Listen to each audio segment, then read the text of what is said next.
Unamuno, multiforme Unamuno.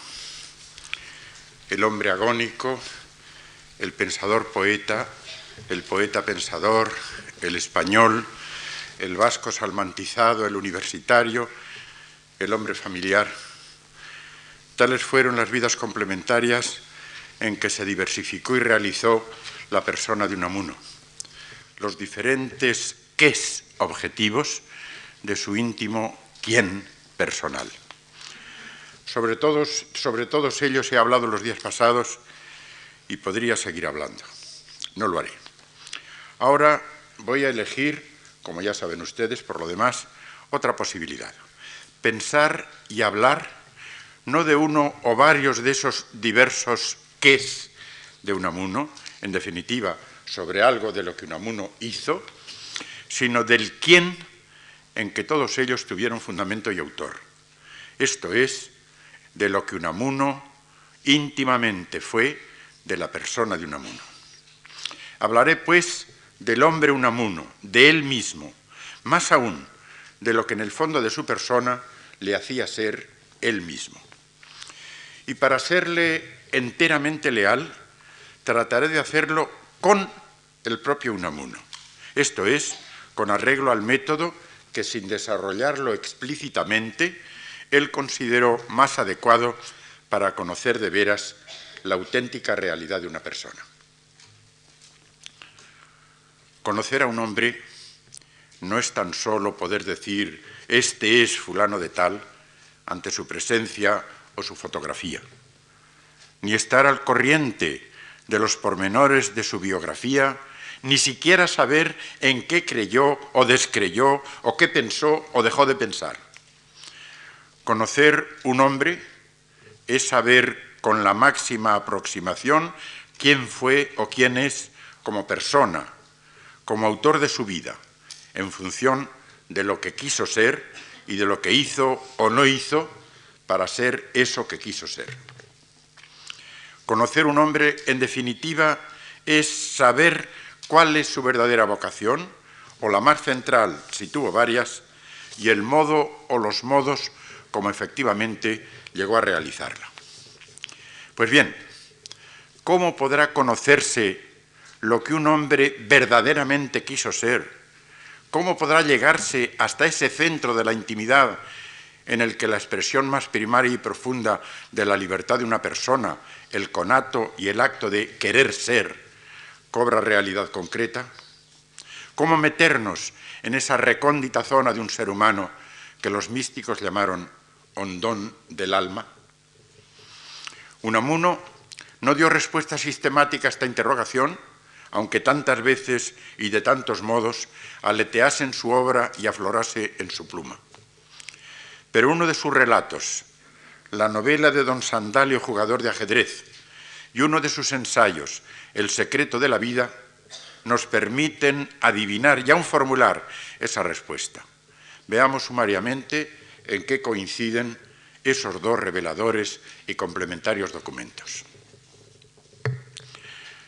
Muchos de ustedes recuerdan el argumento de la novela de Don Sandalio.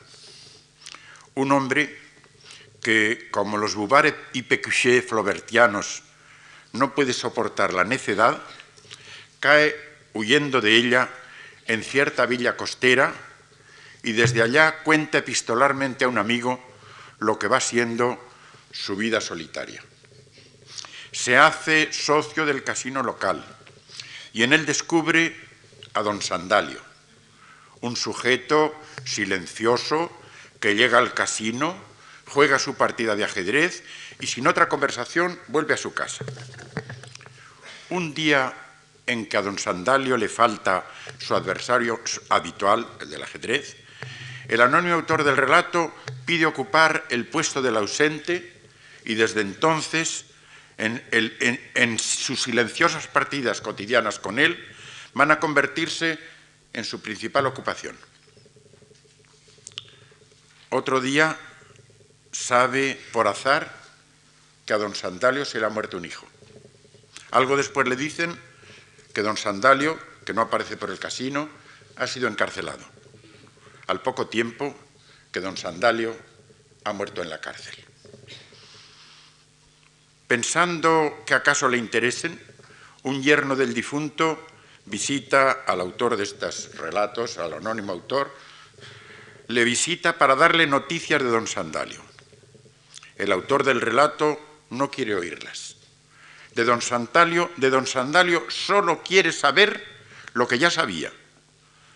Al don Sandalio que pudiera resultar de las noticias que le ofrecen, prefiere su don Sandalio, el que él ha imaginado o soñado o creado, sin más datos que los recogidos en el casino como amistoso y silencioso adversario de sus partidas de ajedrez.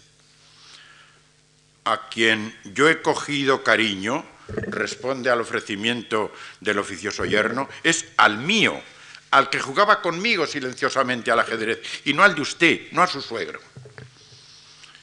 Y ya como Miguel de Unamuno, no como fingido autor de las cartas que componen el relato, Unamuno nos dice en el epílogo que por lo demás, toda biografía es siempre autobiográfica y todo autor que supone hablar de otro no habla en realidad más que de sí mismo. Los más grandes historiadores, añade, son los novelistas, los que más se meten a sí mismos en sus historias, en las historias que inventan. Basta lo dicho, creo, para advertir lo que Unamuno se propuso con la composición de la novela de don Sandalio.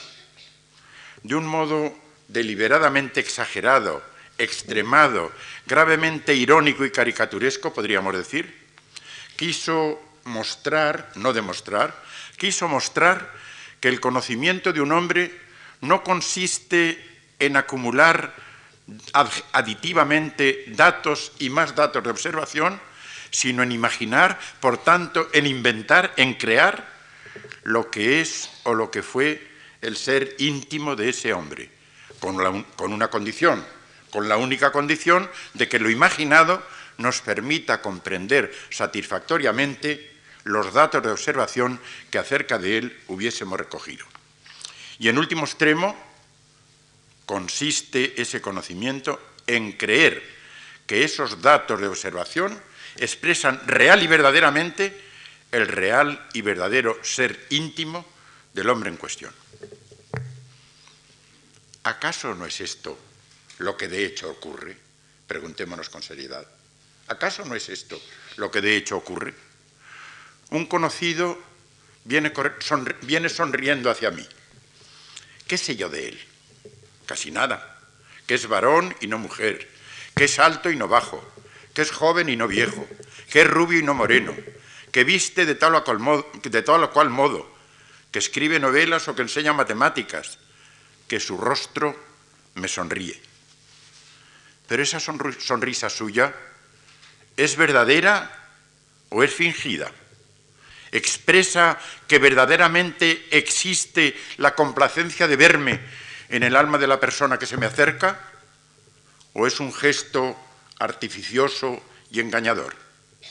No lo sé. Y solo podré inclinarme hacia el primer término del dilema, que a él le complace encontrarse conmigo y sonríe en consecuencia. Solo podré acercarme hacia ese primer término del dilema considerando en una fracción de segundo, aunque yo no lo advierta, considerando en una fracción de segundo la posible relación de lo que yo sabía de esa persona y lo que en ella estoy percibiendo, que viene a mí y me sonríe. Imaginando acto seguido, mínima novela, la estructura y el proceso de tal relación entre lo que yo veo y lo que yo sé, y esto es lo decisivo, creyendo que tal complacencia existe realmente en el alma de quien me sonríe. En suma, lo que respecto de la persona de don Sandalio, respecto de su intimidad personal, de su verdadero ser, se proponía hacer el autor de las cartas que constituyen el relato unamuniano.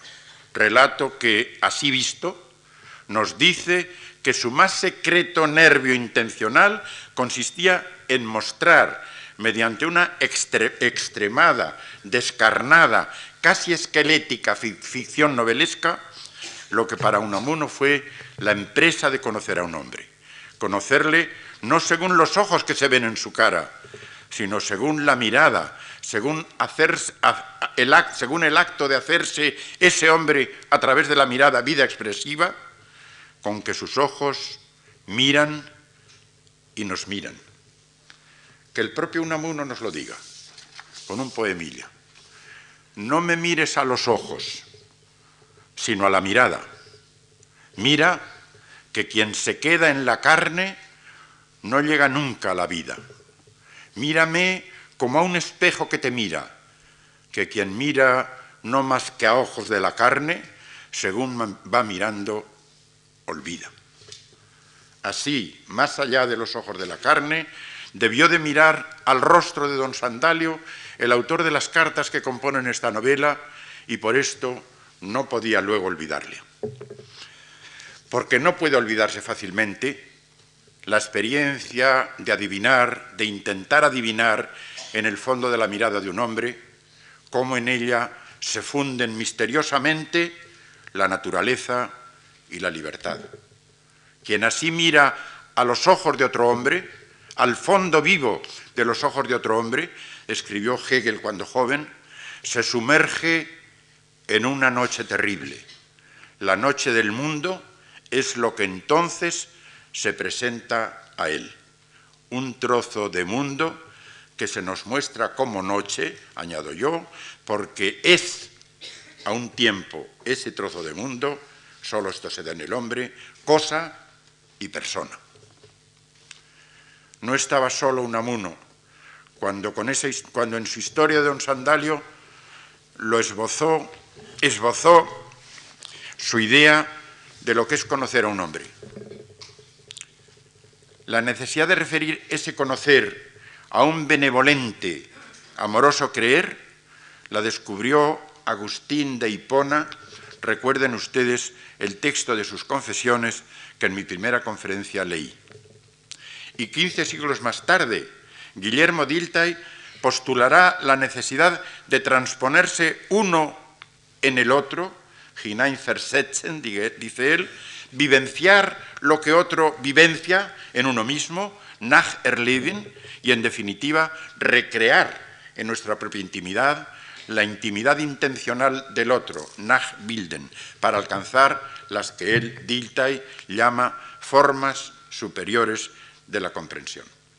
No voy a discutir, podría hacerse, ni siquiera a glosar esto. Lo único que quiero mostrar que esto que Unamuno presenta en extremada, en simplicísima, en caricaturesca reducción con la novela de don Sandalio, venía diciéndose con otras letras y otros contextos desde antes de él. Demos ahora un paso más y completemos esa idea de Unamuno con lo que su ensayo El secreto de la vida nos dice. ¿En qué consiste para Unamuno ese secreto? Reduciendo ordenadamente a fórmulas concretas, notariescamente, diría él, su bullente y encabalgado pensamiento, he aquí los puntos esenciales de su respuesta. ¿En qué consistió para Unamuno ese secreto, el secreto de la vida? Primero, en el alma de cada hombre hay plantado como una semilla un secreto personal, el suyo, tanto más profundo y tanto más fecundo, cuanto más dolorosamente haya llegado él a sentir su condición humana, a ser más hombre. Es, dice textualmente Unamuno, su ansia propia, su tribulación suya, la congoja que le atormenta o el gozo oculto que no puede revelar, la pasión que le consume o le acrecienta, el anhelo que persigue su corazón. En una palabra, lo que él quiere ser y solo parcialmente puede ser y llega a ser. Segundo, los últimos secretos personales son formas particulares del general secreto de la vida humana. El ansia, dice él, el ansia de más vida, el insaciable anhelo de ser todo lo demás sin dejar de ser nosotros mismos, como expresión, repito, de la ambición genérica del hombre en cuanto hombre. Tercero, el secreto de cada hombre no pueden verlo los demás y de ordinario solo parcialmente lo conoce la persona a quien pertenece. Cuarto, los amigos muestran serlo de veras, vivificando en nosotros, copio de Unamuno, cabos sueltos espirituales, rincones del alma, escondrijos y recovecos de ésta que yacen en ella inactivos e inertes, ideas y sentimientos potenciales que sólo pasarán de la potencia al acto si llega el que nos los despierte. Cada cual lleva en sí un Lázaro que sólo necesita de un Cristo que lo resucite. Verdadero amigo es, en suma, gloso yo, el Cristo que resucita y vivifica lo que en nosotros es Lázaro, el que nos ayuda a conocer el secreto de nuestra vida, el que convive y potencia lo que en nosotros es sujeto y no puede ser convertido en objeto. Claramente lo afirma así, y lo he recordado ya, uno de los poemillas del cancionero. Uno es el hombre de todos y otro el hombre de secreto, y hay que escaparse de modos de hacer a un sujeto objeto.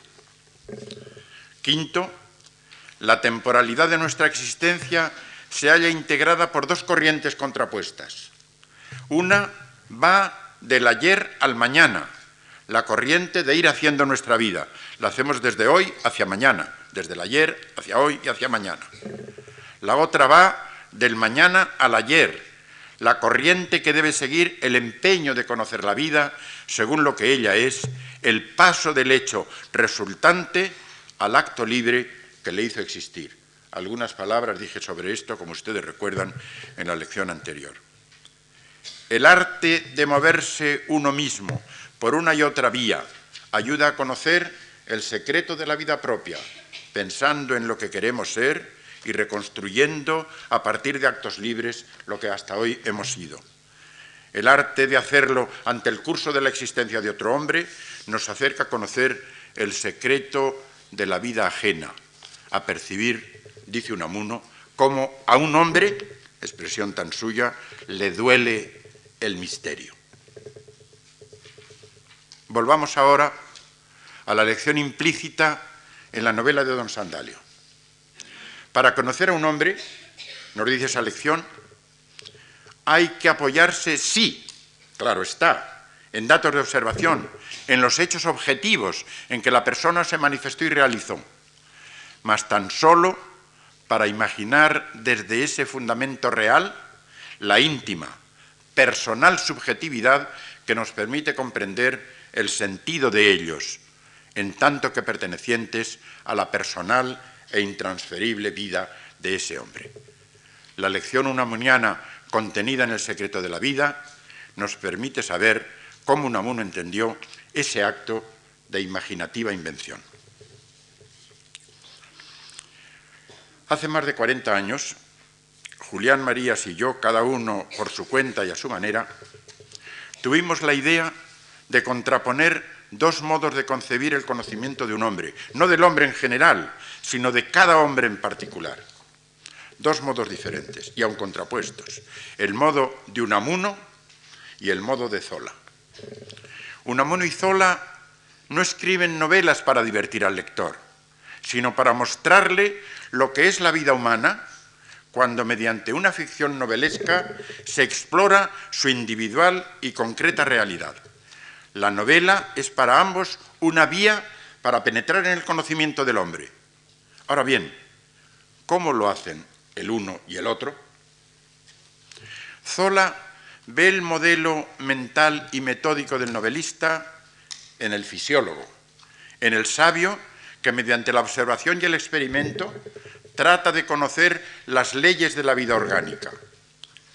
Con su Introduction à l'étude de la médecine expérimentale, Claudio Bernard es para el autor de Le Rougon-Macquart el sumo maestro, y no otra fue la razón por la cual llamó roman experimental a la novela que deliberadamente sigue esa inspiración. Su credo es, pues, el naturalismo a ultranza y su método, la documentación positivista, el acopio de hechos significativos y la inducción del proceso de su génesis. La verdadera realidad de la vida humana, aquello a que el escritor debe atenerse, si mediante sus ficciones literarias en verdad quiere conocerla y mostrarla, está en el conjunto de los hechos de observación en que la vida se nos manifiesta. Atenido a ellos, el novelista induce los mecanismos y las causas de su producción. En último extremo, el determinismo fisiológico y psicológico en cuya virtud esos hechos han cobrado existencia perceptible, realidad visible. Para Zola, el hombre no pasa de ser la viviente realidad unitaria de un cuerpo y una psique que se realizan y actúan cósmica y determinadamente. Frente a Zola, Unamuno. Frente al proceder de Zola, que tiene su paradigma en el fisiólogo y más concretamente en Claudio Bernal, Unamuno tiene su modelo en el poeta, tal y como él, Miguel de Unamuno, vive y entiende lo que el poeta es. Un hombre que mediante la palabra metafórica trata de expresar lo que para él es aquello en que últimamente consiste la realidad de las cosas, su misterio, el misterio de las cosas. Sujetemos con verdades del espíritu las entrañas de las formas pasajeras, dice a todos los compañeros de oficio en su credo poético. Formas pasajeras son las que ofrecen los hechos de observación, lo que vemos en las cosas y en los hombres. Entraña de esas formas la raíz, la esencia de su realidad. Verdades del espíritu, las que mediante sus palabras expresa el poeta, en tanto que buceador y adivino bate de esa raíz y esa esencia. De ahí que para el poeta y para el novelista y para el dramaturgo Unamuno, recuérdese el esquematismo descriptivo suyo ante los personajes y los ambientes de sus novelas y sus dramas, los datos de observación los reduce al mínimo. De ahí que para el poeta, y por tanto para él, para Unamuno, como poeta en verso y como creador de ficciones en prosa, solo a un mínimo esencial deben quedar reducidos los hechos de observación. Es lo que en caricatura extremada nos muestra la novela de Don Sandalio. Ante el hombre, ante un hombre, Zola quiere ser fisiólogo y Unamuno poeta. Al naturalismo a ultranza de aquel opone Unamuno, su personalismo a ultranza. A la documentación positivista, la invención adivinatoria. A la inducción de causas determinantes, la imaginación de intimidades. Al buceo en el hondón de la persona, la imaginación de intimidades, el buceo en el hondón de la persona y la captación de lo que en ella es hombre de secreto. Para el hombre, y en esto consiste uno de los dramas, de los verdaderos y hondos dramas de nuestra existencia, si la vivimos reflexiva, consciente, auténticamente, para el hombre, lo que él considera último no puede serle cierto, tiene que serle incierto. Y lo que él considera cierto no puede ser último, tiene que serle penúltimo. Solo ha tenido a lo que para cualquiera es cierto, los hechos de observación. Zola no pasa de lo que en la realidad humana es penúltimo, la facticidad perceptible de las funciones orgánicas y psíquicas. ¿Cómo anda uno? ¿Cómo come uno? ¿Cómo se expresa uno cuando habla a los demás? Y es ciego, Zola, para lo que en ella es último, el modo como a cada hombre ejercita su libertad, se va haciendo a sí mismo y vive el sentido de su vida. Perseguidor, en cambio, de lo que en cada hombre es último, la íntima raíz de los hechos de observación en que la vida de ese hombre se manifiesta, Unamuno, en cambio, quiere ser casi ciego para lo cierto y no se conforma sino con lo último, aunque sea incierto, con lo que él ha imaginado y creído, solo fingiendo sus personajes literarios, solo cuando él, petit Dieu, diría Leibniz, crea a su arbitrio los entes de ficción que pueblan sus relatos y sus dramas, el Augusto Pérez de Niebla, tantos y tantos más, solo entonces puede Unamuno conocer de manera cierta lo último de una persona. Entre la actitud de Zola y la actitud de Unamuno, extremadas las dos, cabe un tertium quid que asuma unitariamente lo que de las dos puede y debe ser asumido. Pienso que sí, y hacia el logro de esa meta se ha movido más de una vez mi reflexión. Ante el empeño de conocer por dentro al hombre Unamuno, quedará patente, creo yo, lo esencial de mi propuesta. Vamos allá.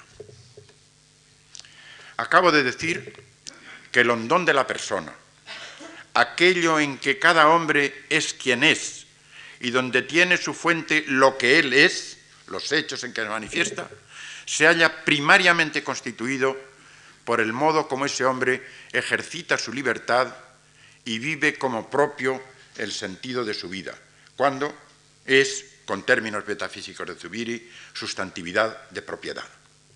Es decir, por la índole de su vocación personal y por el modo de cumplirla o de no cumplirla.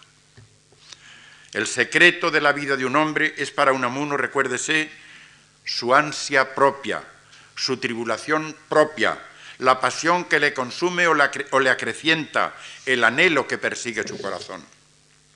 En una palabra, su vocación, esa sutil llamada que en su interior invita a cada hombre a realizarse auténticamente, a ser de veras él mismo. Ahora bien, en la vocación de una persona se funden la vocación de ser hombre, ente humano ingénere, y la vocación de ser tal hombre, la singular persona que uno es. Para ejemplificar dos de los distintos sentidos que posee el ablativo latino voluntate, ser mera concomitancia o ser principio de operación, Santo Tomás de Aquino usa una vez esta expresión: ego sum homo mea voluntate, soy hombre por mi voluntad.